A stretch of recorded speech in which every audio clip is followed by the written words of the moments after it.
Hello people around the world, mag-food trip muli tayo dito sa LU Pastil at iba pa. Nasarap na nakakagigil, walang makakapigil. Pero bago yan, ano nga ba ang pastil? Kasi first time ko ding makakakain ito. Ang pastil ay isang Filipino dish na gawa sa steamed rice at mga dry shredded beef, chicken, or fish. Nag-originate ito sa Maguindanao at naging popular dahil ito ay napakamura lamang. Saan nga ba makikita ang LU Pastil at iba pa? Dito lang yan sa 102 Rev Aglipay Street, malapit sa San Felipe Neri Church at Mini Pure Gold, Mandaluyong City. Hindi ka din mabobore dito dahil may sound treat silang talagang mabe-bless ka.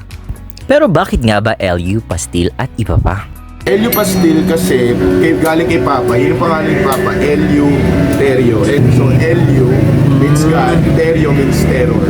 Not necessarily terror, pero yung katakot-takot niya. Ganun.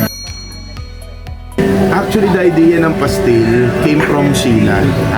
Si Sheila so nagluto lang siya ng pastil.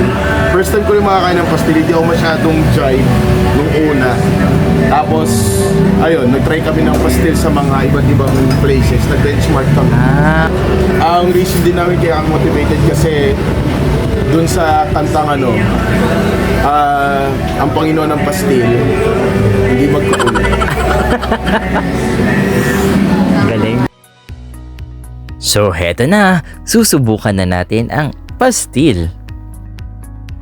Ang sinubukan namin is yung specialty nila. So, pupunta na lang kayo sa page nila para malaman ang mga pinakamura at masarap nilang menu. Kompleto siya. So, may talong, may itlog,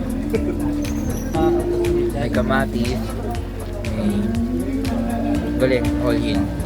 So, ano pang hinihintay nyo?